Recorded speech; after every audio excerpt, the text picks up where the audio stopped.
You are very welcome to this evening's webinar called The Healing, Liberating Valency, or Power of Forgiveness. I am Georgiana Danets, yoga and tantra teacher coordinating the school in Sweden, and for many years ago I have founded the Shakti groups and the Tantra for Women course. This is, from my point of view, from my perspective, a very important topic, because we all know that in our life we will get confronted with different situations and different people, and at times probably we will feel hurt, and then we will need to do something in order to heal, to get rid of that not so pleasant feeling. So I will go through in this evening around 1 hour through some very important aspects about the healing as a phenomenon, as an attitude, as a capacity. But I will also present for you different practical techniques, methods, which help you alleviate the pain, the emotional pain, and help you awaken this ability to forgive. And at the end of the webinar, we have around 30 minutes or half an hour of questions.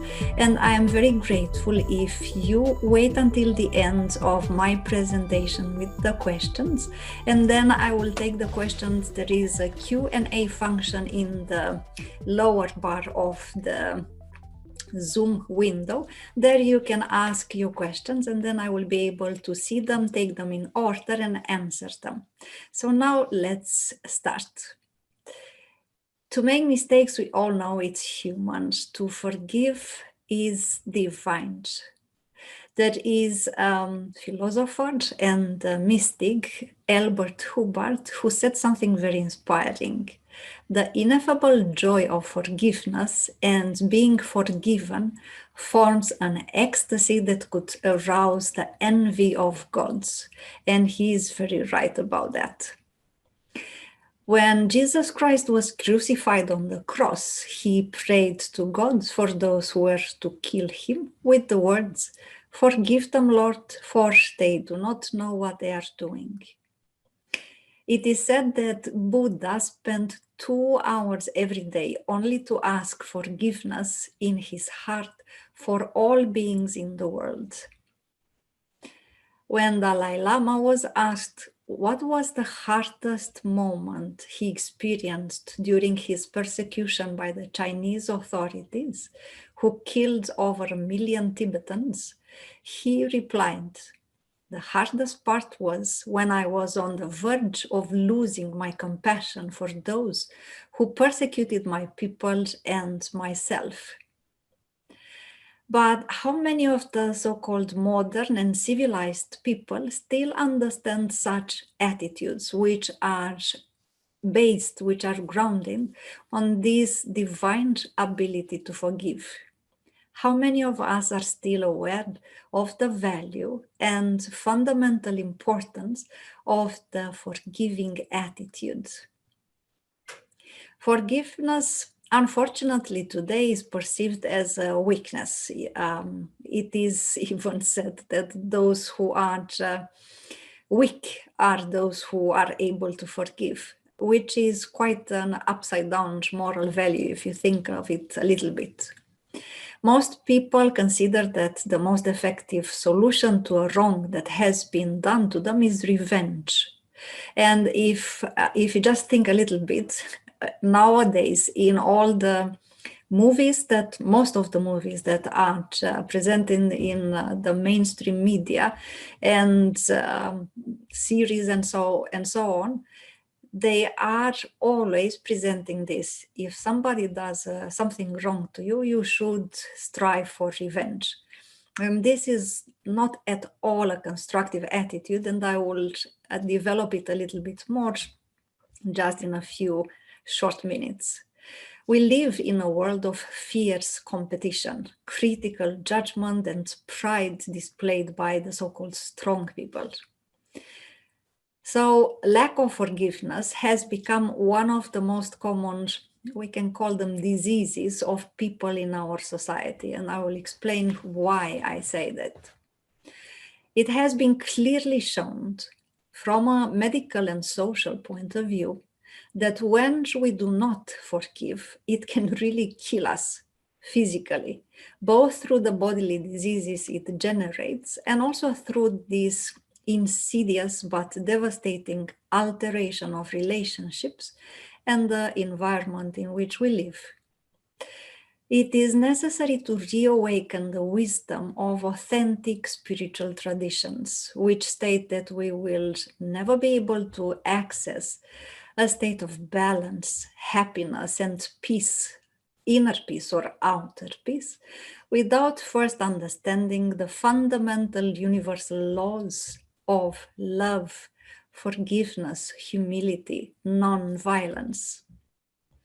So the outer world is very important to understand that the outer world is only a reflection of our inner state. So therefore we can tell ourselves, if you want to transform the world, start with yourself. Nowadays, modern science, especially quantum physics, claims that the universe is in fact a gigantic hologram, in which the characteristics of the whole are perfectly equivalent and reproducible in every part of it, whose substratum is consciousness. And this is also a very important aspect, because if you understand this, that you understand that we are included in the greatness of the whole, and the divine is also reflected in us. So everything is inside of us is also reflected at the outside of us. And the substratum of everything that exists is consciousness. So the entire responsibility from this perspective for the events around us rests to a very large extent on each of us, precisely by assuming the inner state with which we approach reality. So the higher the perspective, the better it will be both for us, but also for everybody interacting with us. So when our heart hurts, the body comes also to suffer. We are maybe sometimes looking for something that just removes or blocks the painful effects, forgetting to move on to the direct cause of our suffering, which will eliminate it forever, instead of just alleviating the symptoms. At the heart of many of the diseases we end up with is actually a lack of forgiveness. And here I will just tell you a very, very short story. I am interviewing people. I am also a journalist as a profession. So from time to time, I'm interviewing people, and I interviewed a woman who is called Jaika Duncan, who was diagnosed with cancer, the 4th stage, so the last stage. And then she was sent home to die, but you can imagine she didn't really want to do exactly that. So instead she started working with herself, forgiving and surrendering. And in just a few short months, she was completely healed. So this is just one example, because I'm sure there are many examples like this, in which the power of forgiveness has such healing effects, which can be almost considered miraculous. So lack of forgiveness is the one making us many times sick. And in general, this diagnosis is viewed with reluctance, because we prefer to be spoken to with paper analysis and remedies that are found aligned in the drugstore that promise simple answers, both with money. Maybe not us who are here in this webinar, but most of the people, unfortunately, have this tendency because they don't know anything which can be better than this. And because also we don't want to believe that such a concrete pain in our body or a state of illness located in some part of our body can have a seemingly abstract and non-dosable cause, like lack of forgiveness, which cannot be shown by the analysis laboratories. So we keep locked in us old resentments, unforgiven pains, their effects in the soul being similar to poisons, which later manifest themselves in the disease of the body. So let's see, what is forgiveness? We can offer here one possible definition. Forgiveness is a voluntary, free act by which we no longer blame those who have wronged us and no longer feel guilty toward those to whom we maybe have wronged. It is a process that brings us freedom. It is true that by forgiving another, we actually also forgive ourselves. We can also say that forgiveness is a treatment because it frees us from the harmful, disturbing feelings or emotions that sustain the pain, and thereby we can heal by forgiving. In fact, forgiveness is a godly attribute and involves resonance with the endless, sublime, subtle, free energy of godly forgiveness. And this is the most important in this webinar to be remembered. We have access to this free energy, which is endless, sublime, divine, godly, the godly energy of forgiveness. So anytime we feel that we need to forgive, and we feel that it's a little bit hard, and we think we don't have the inner resources in order to do that, we need just to connect to the godly attribute of godly forgiveness, which is endless. So therefore, we will have access to it. And I will also present some simple techniques how to do that. When we don't forgive, we keep anger hidden in the so-called mindfulness of evil. We also keep bitterness and self-pity. Initially, feeling intense anger or just anger over a lived injustice is a healthy, it's a natural and sometimes saving reaction, but just in the first second of it, no longer than that. What makes us sick is the changing of these feelings into hatred or a desire for revenge, which works like a parasite and feeds on the energy of our soul.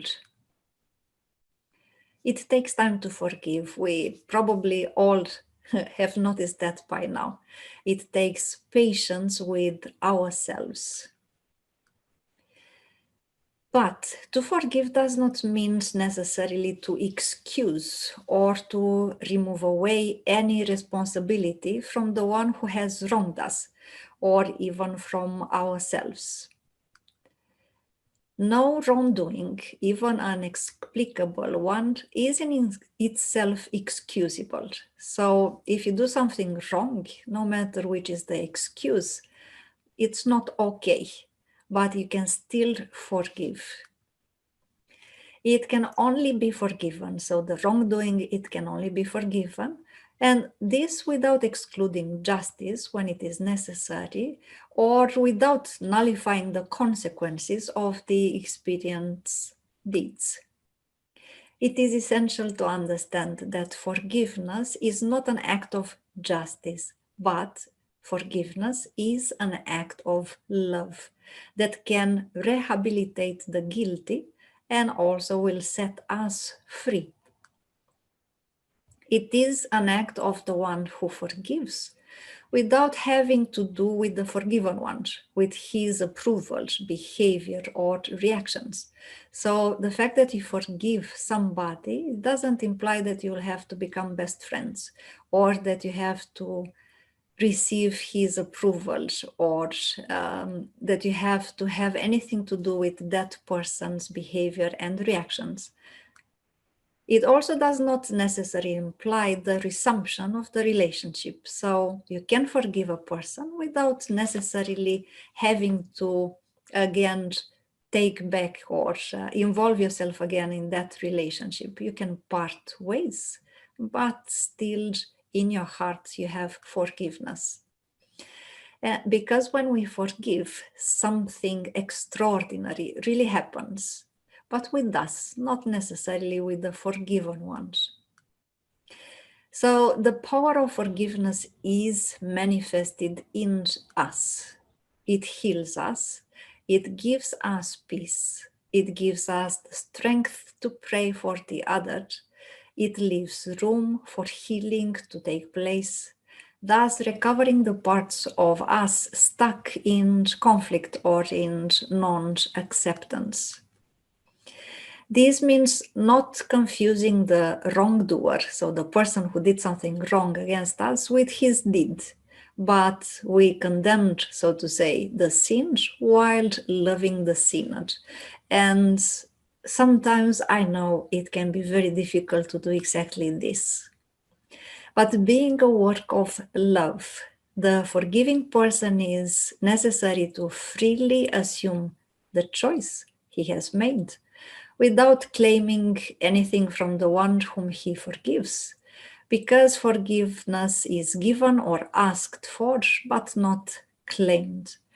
And we need to understand that if we don't manage to forgive, maybe the person who did something wrong to us is living happily, not even having a clue the suffering we are experiencing due to the certain situation or words that person said to us, or the act the person did against us.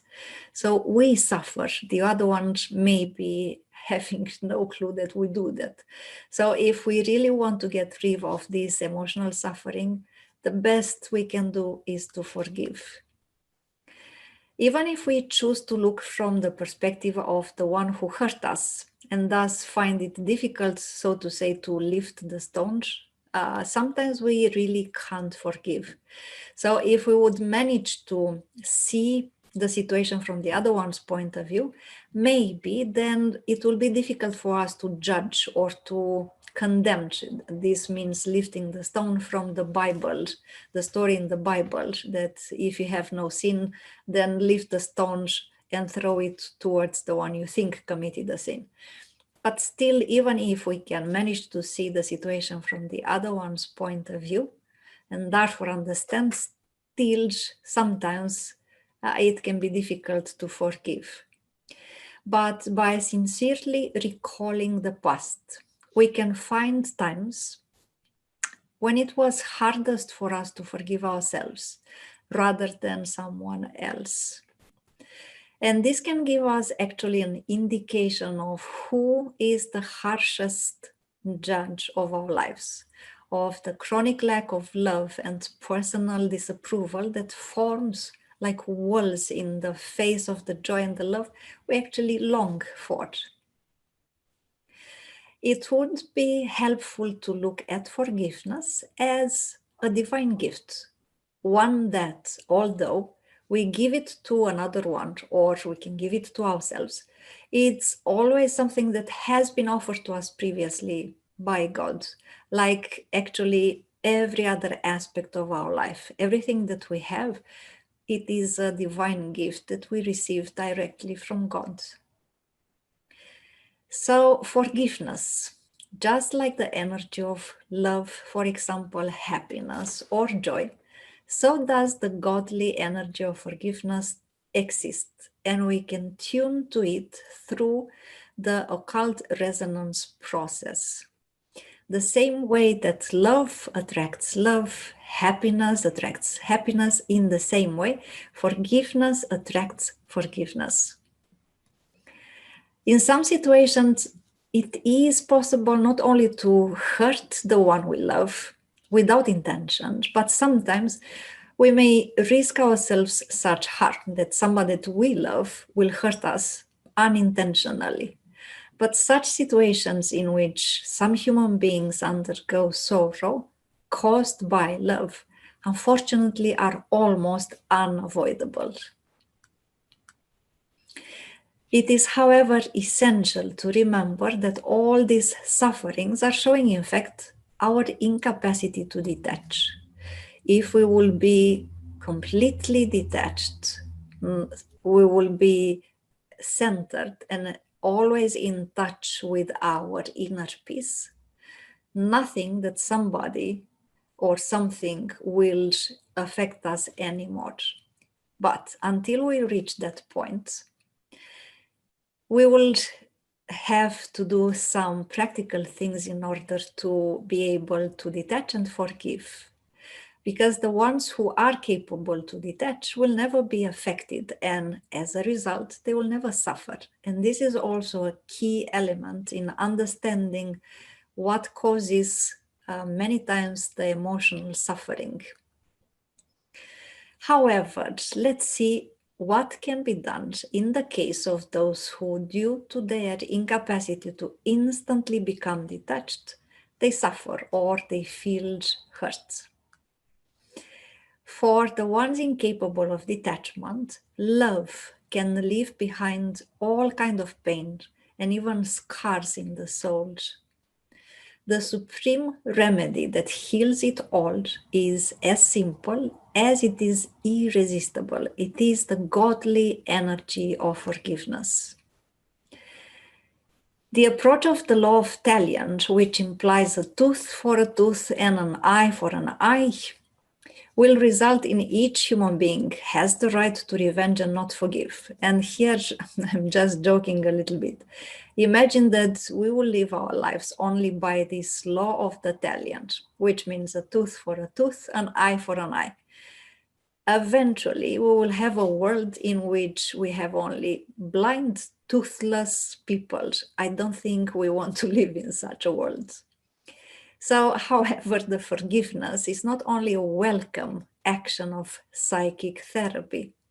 Forgiveness is also an action that reveals the soul hidden behind the wounded heart.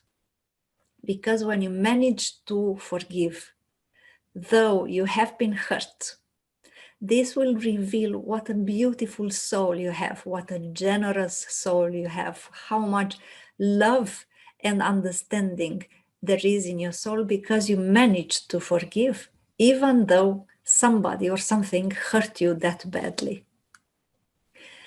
Every human being in sorrow has faced aspects, situations, and experiences apparently unforgivable.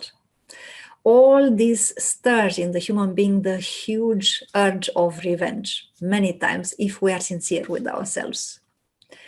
But also without such situations, which are challenging, which can be also assessed as spiritual lessons and initiation tests, we would never truly learn what forgiveness is. And also we will never actually truly transform spiritually and personally.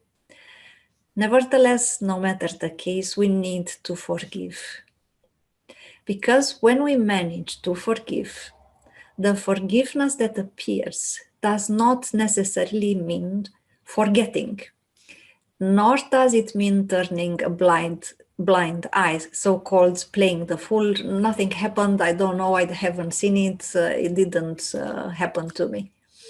So forgiveness doesn't mean pretending in a ridiculous way that nothing has actually happened.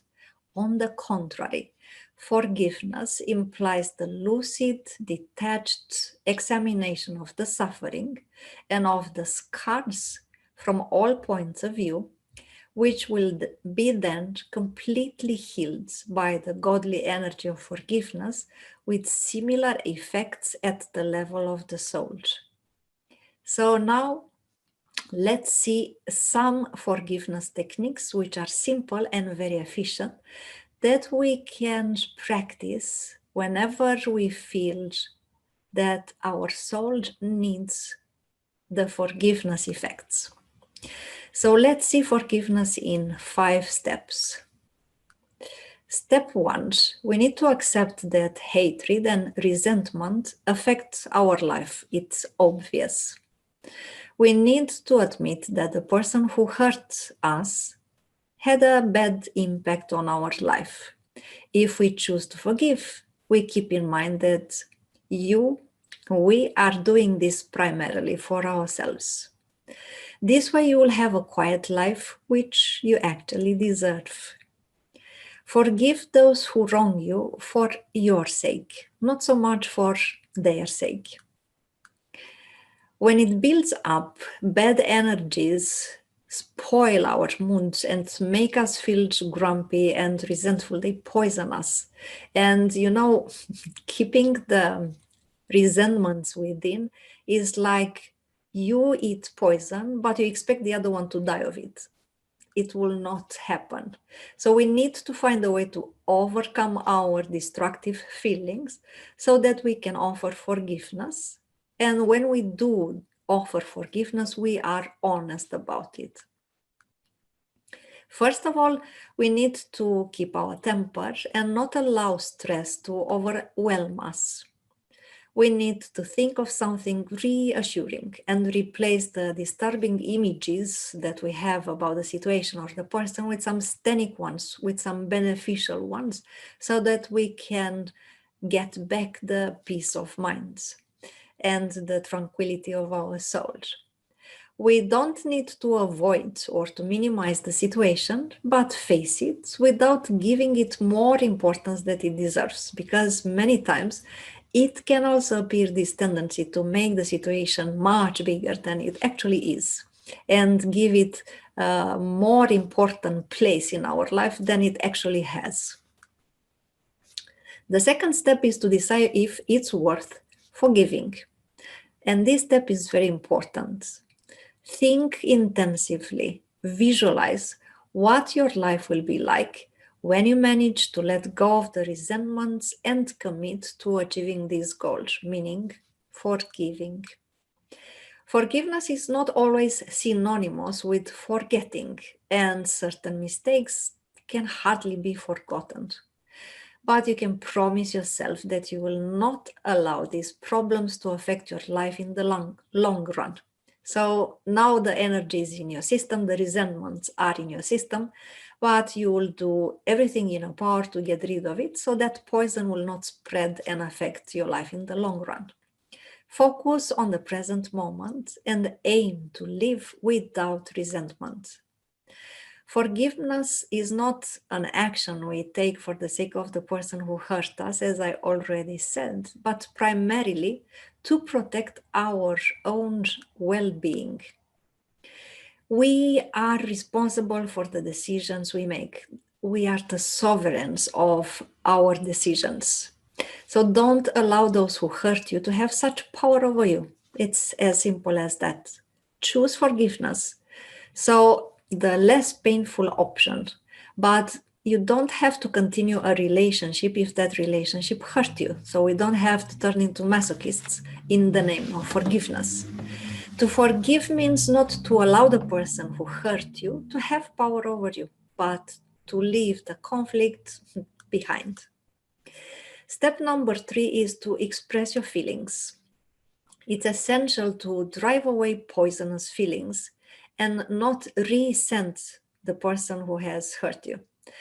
Avoid confrontations, as they can cause additional problems. Whatever you choose to do, take into account your well-being always.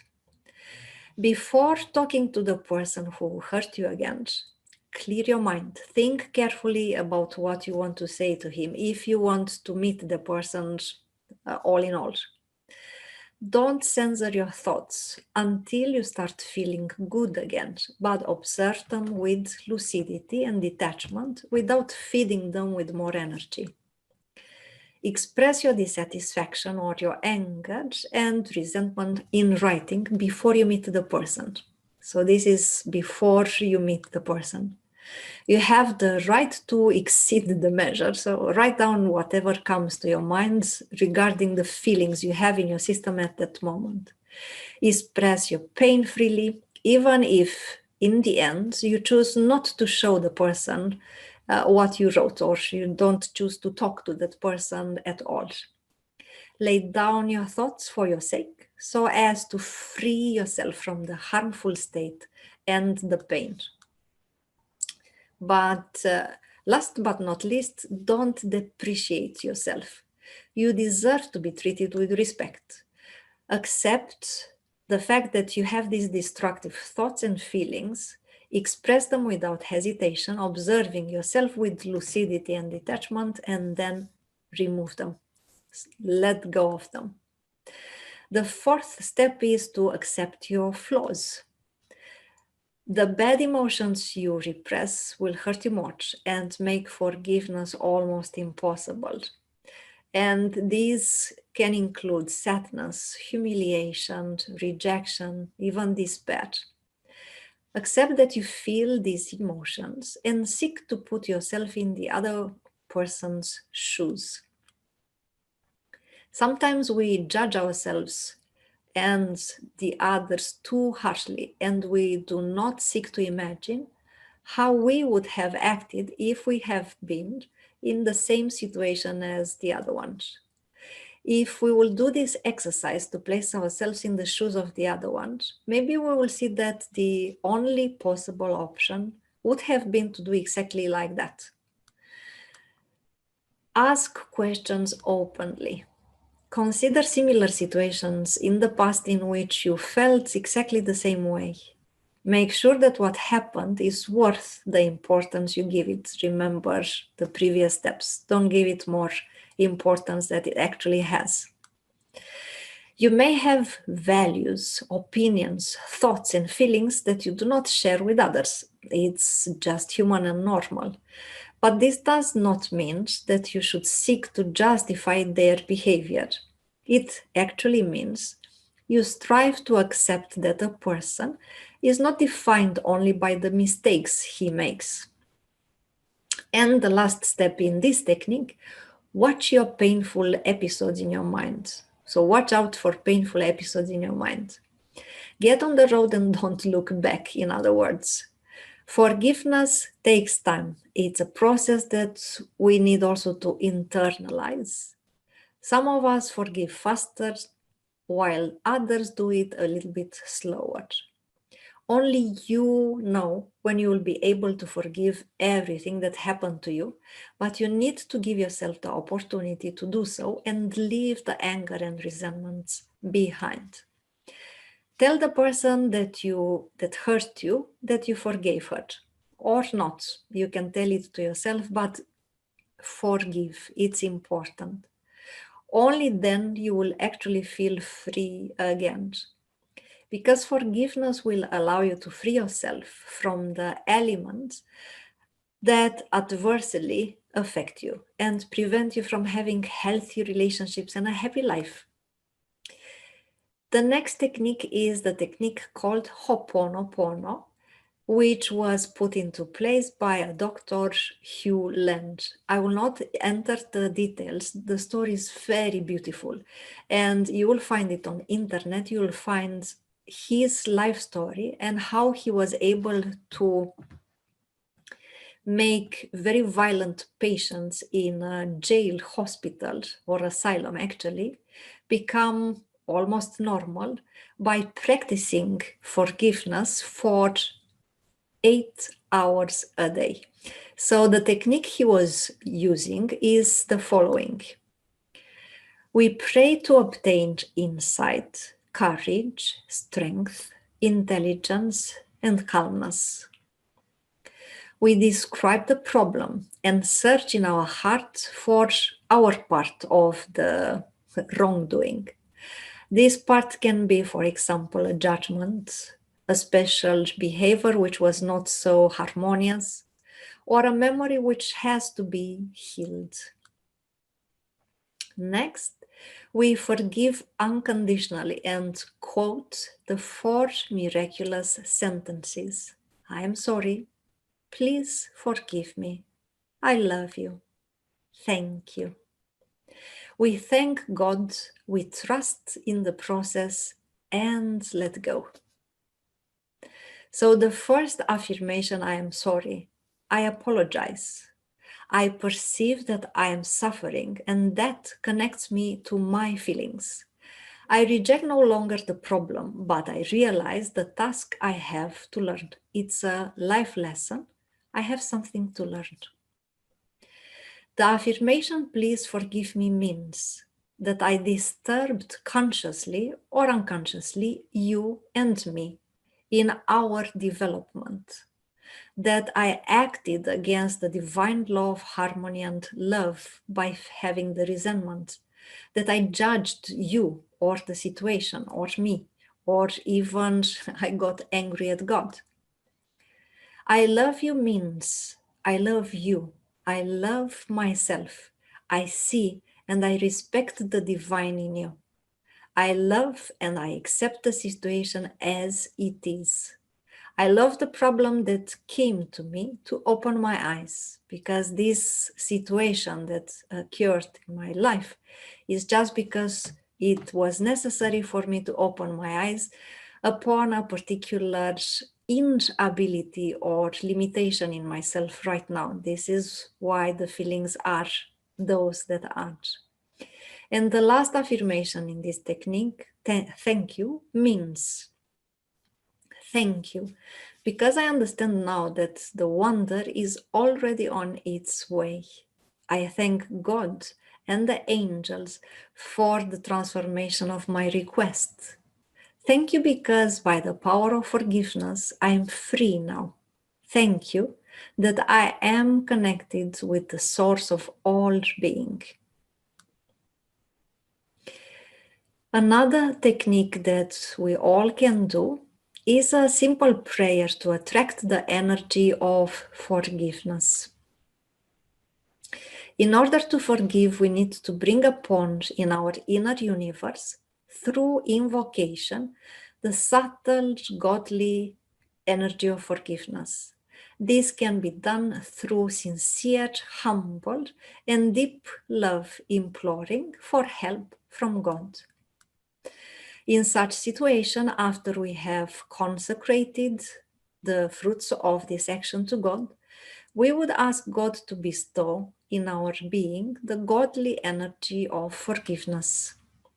In standing position, best eastward, so we stand with our face towards east, then we will say the following and simple, efficient prayer. So if you have the possibility, you can have a print screened or take a picture of the prayer that comes now. The prayer sounds like this: Lord Almighty, our Heavenly Father, I beg you with all my humbleness to pour into my being your divine energy of forgiveness.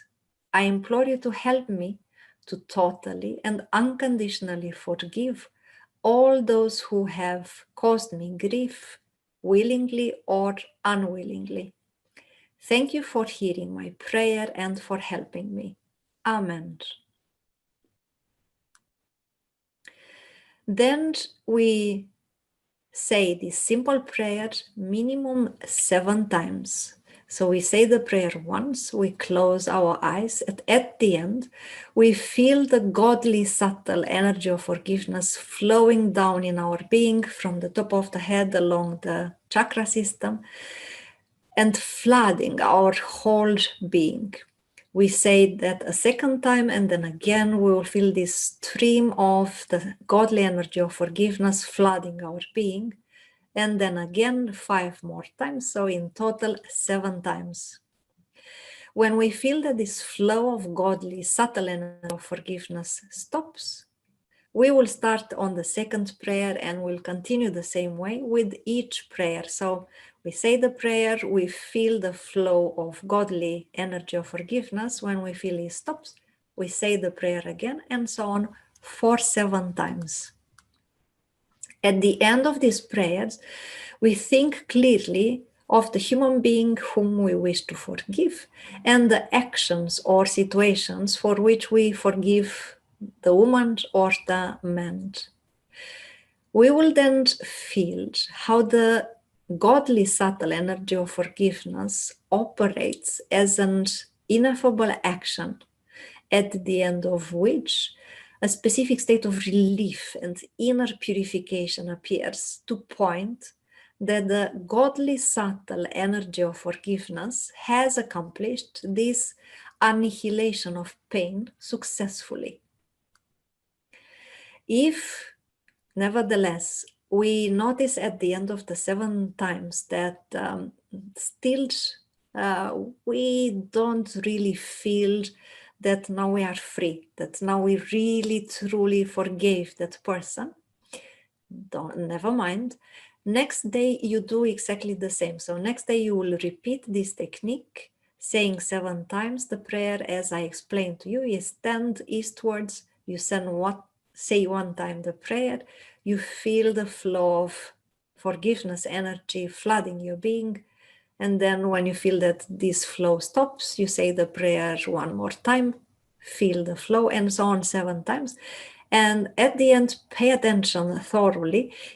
If you really feel that now you are free, now you are liberated, now you are healed, now you really forgave.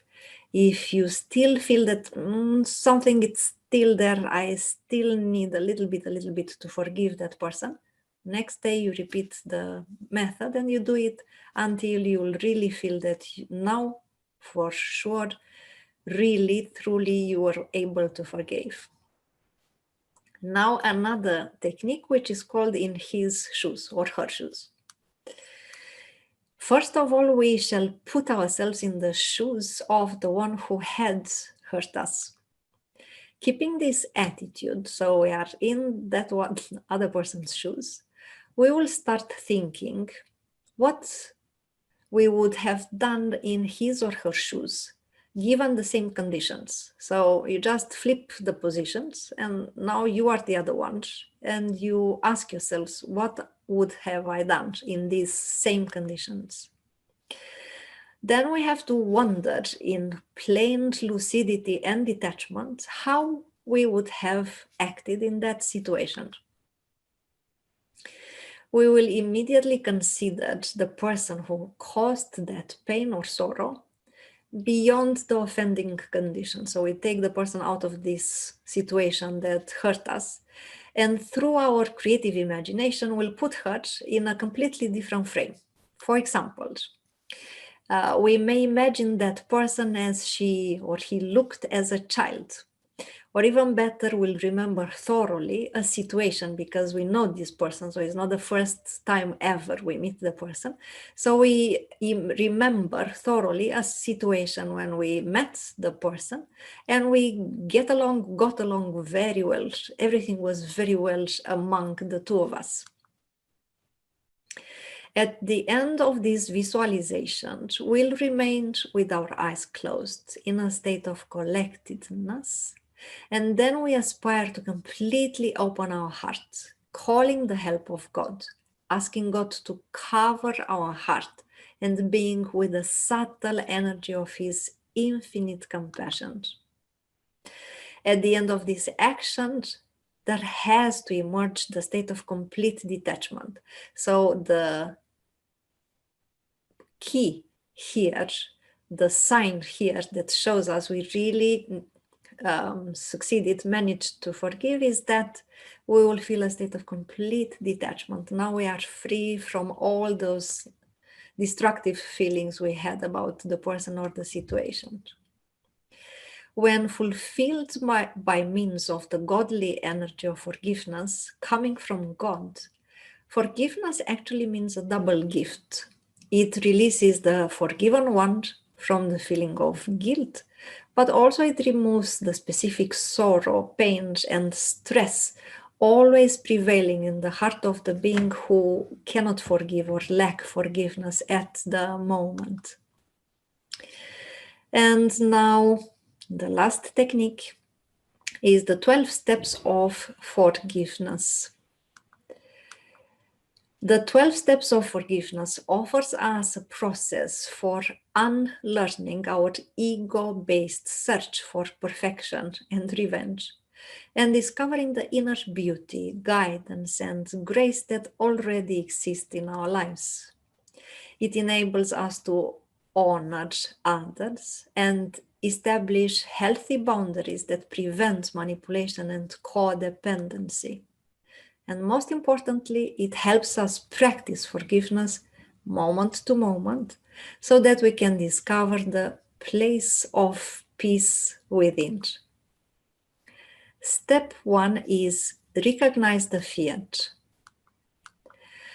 We start by recognizing the fear, the hurt, the pain, whatever we experience in connection to that respective situation. We don't justify the feelings, nor we condemn them. We just are aware of them. We accept it, we allow it to speak to us. We take responsibility for the feeling. It's not important to analyze it mentally, to have a lot of intellectual speculations. Why? We just are aware. We recognize the fear and the pain within.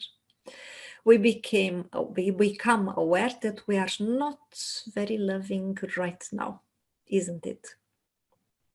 Step number 2, understand that it's love that you want.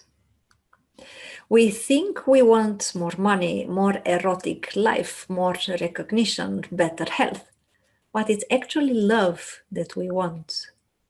We think that we will be right if we prove you wrong, but it's love that we want. We think that we will feel better if you can be punished for your mistakes, but it's actually love that we want. Step number 3, withdraw the projections.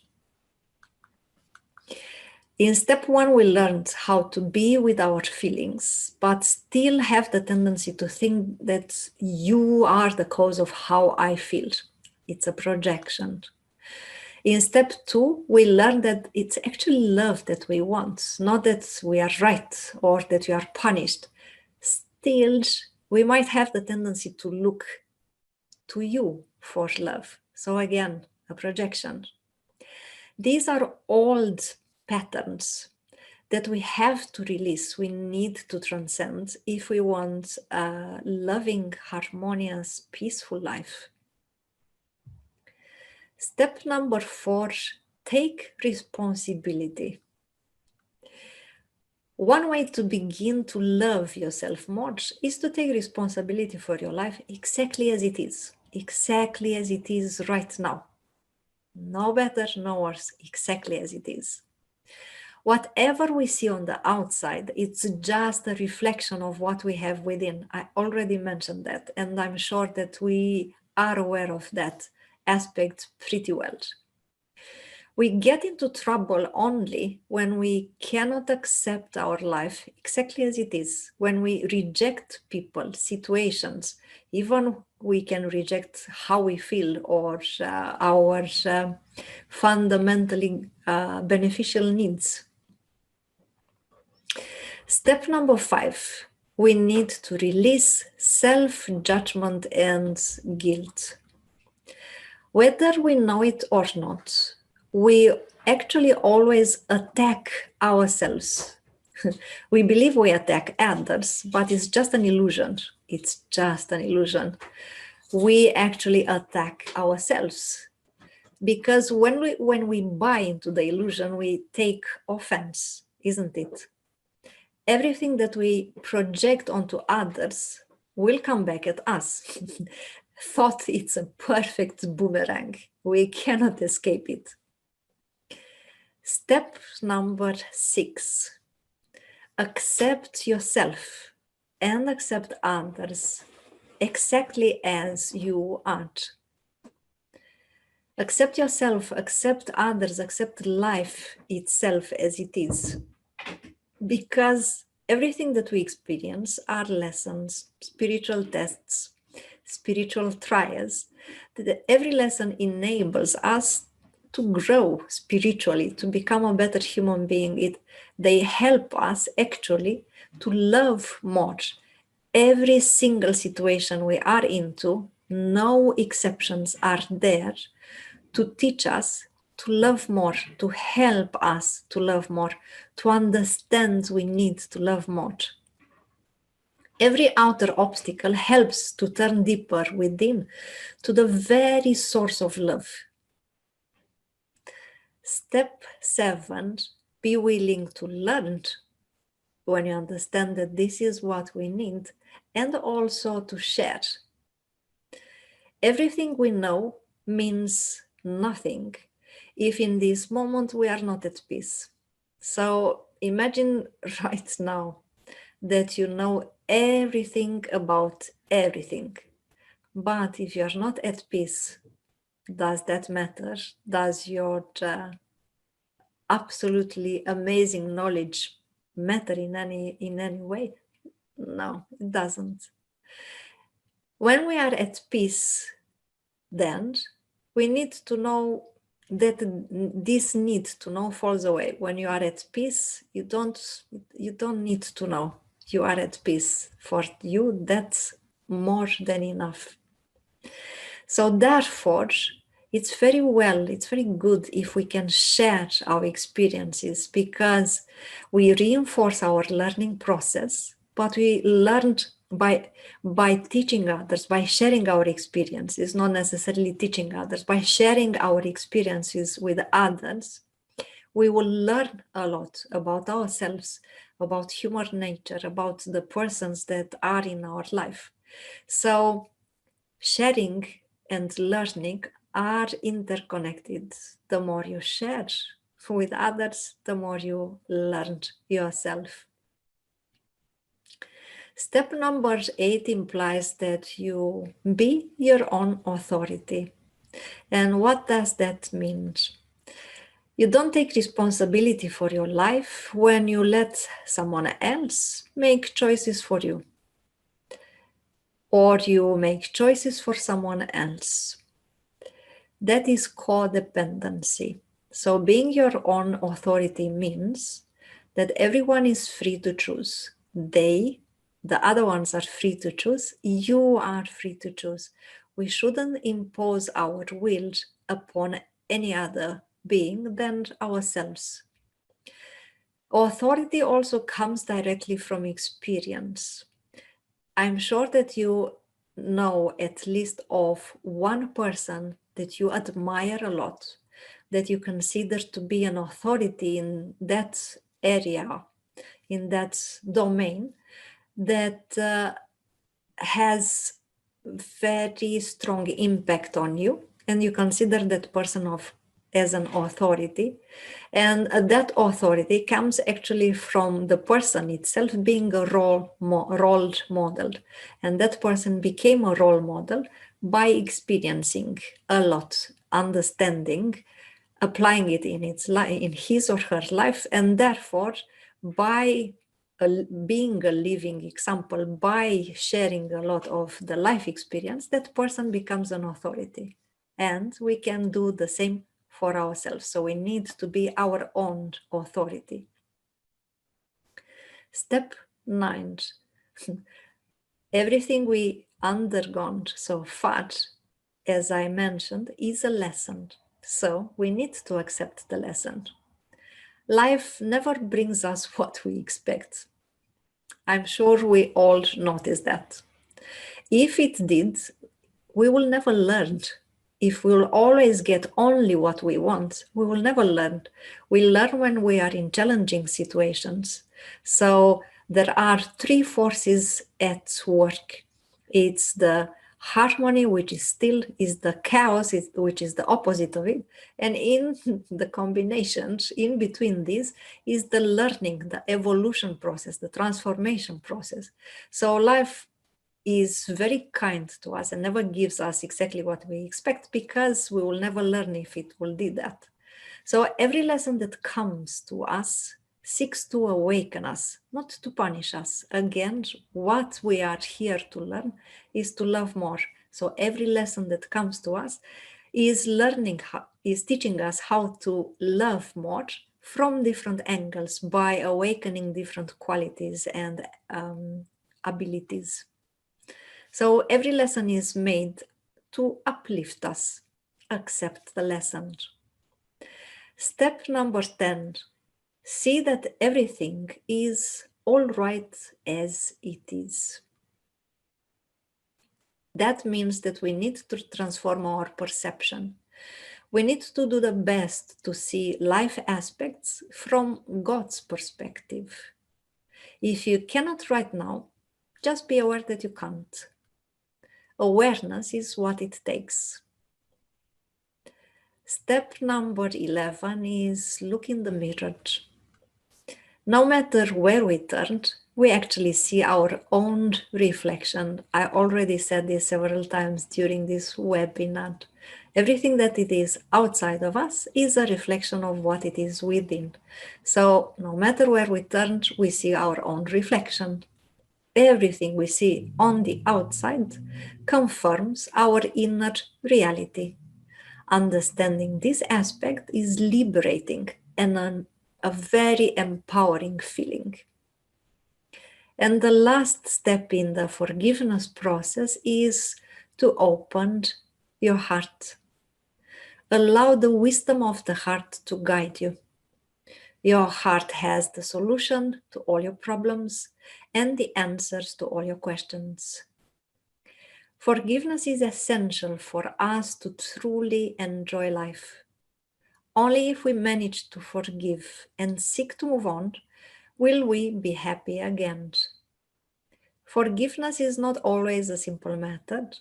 Probably we all went through some situations in which we felt it's not so simple to forgive. Only when we manage to leave behind what hurts us do we begin to really heal. Forgiving, we get rid of the wounds and scars that burden us. We already suffered enough when we got hurt. So why should we continue to hold fast to this unfortunate condition and give more importance to those events that we actually should? Didn't we feel enough pain when we were hurt? Why would we continue to hurt ourselves?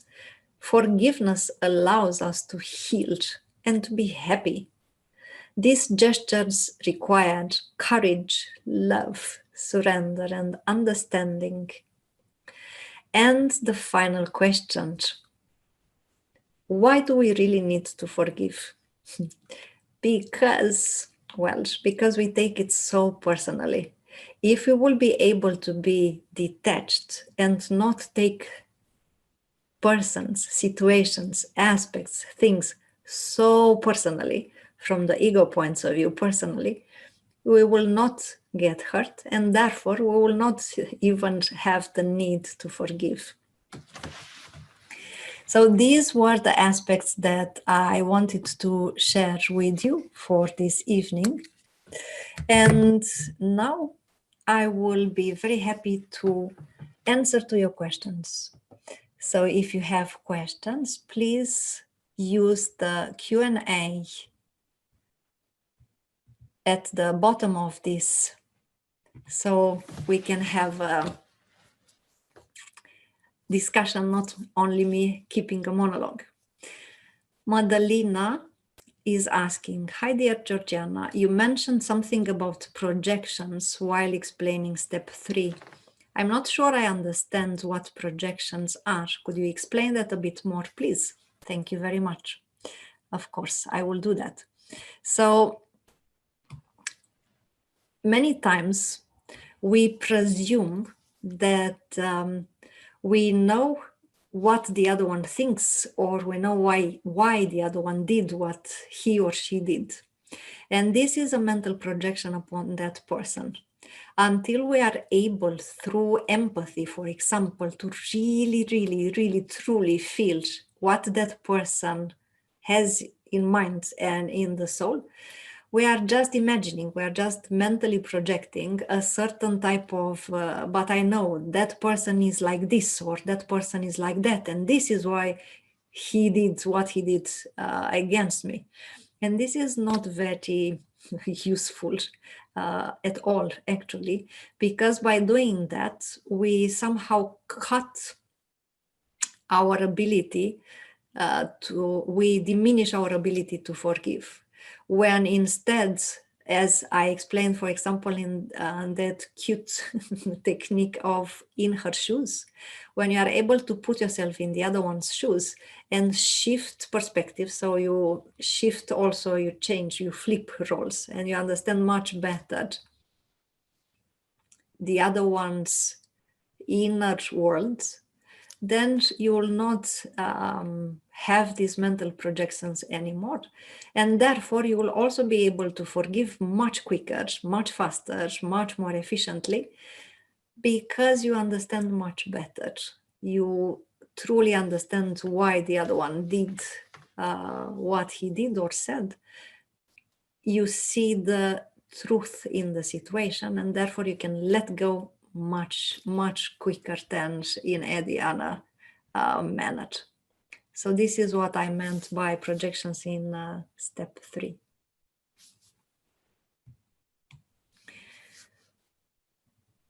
So Madalena is also saying, wonderful presentation, thank you very much. Will it be also posted on YouTube later? I am looking forward to rewatch it. Also, is it live on Facebook now too? Because I couldn't find it on Facebook Live now, and on screen it writes live on Facebook. So yes, in due time, when I will be able to delete, I will post it on YouTube, the same YouTube channel as I post all the other video clips. Tara saying, as far as I feel, we have a soul and an ego. When I understand that the other person's soul is pure and that just the ego is a bit messed up in according to his tests in this life, for me the necessary click produced, and I could forgive so easily after this. Thank you, beautiful. Yes, it's very true. So this is also a very good, let's say, motivation to be able to forgive when you understand that the disharmonious behavior, the harsh words, or whatever the other one is doing, when they are out of order, out of harmony, they don't come from the soul. The soul is always in harmony, at peace, and full of love. So every time a person does something which is not okay, it's coming from the ego. And for me, what helps me is to understand that when a person does something really bad towards me, it is also because that person suffers. A person who doesn't suffer, a person who is harmonious and happy, never goes around hurting people. So when you understand that for real, then instead of taking it personally and getting upset and hurt, instead you actually can forgive, and you don't, as I say, you don't take it personally. It's also a very useful perspective upon the situation. When we are happy, when we are harmonious, we treat the others very wonderful. When we are out of order because of different aspects, when we suffer ourselves, this suffering and this harmony, not being centered, not being in touch with our true self, with our soul, will reflect in our behavior. So we will do something which is not okay. And this is valid also for the ones who are behaving a little bit funny, to put it like this, against us. So no matter the perspective, no matter the motivation, no matter the click in your consciousness, no matter which, we really need to forgive, because it's the best we can do for ourselves, for our peace of the soul.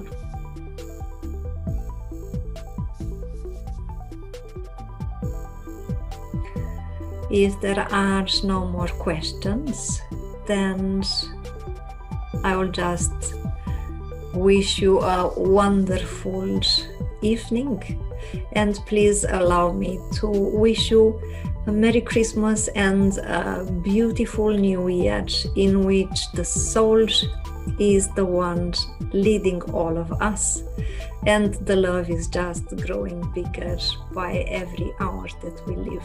Thank you so much for taking your time on a Saturday evening.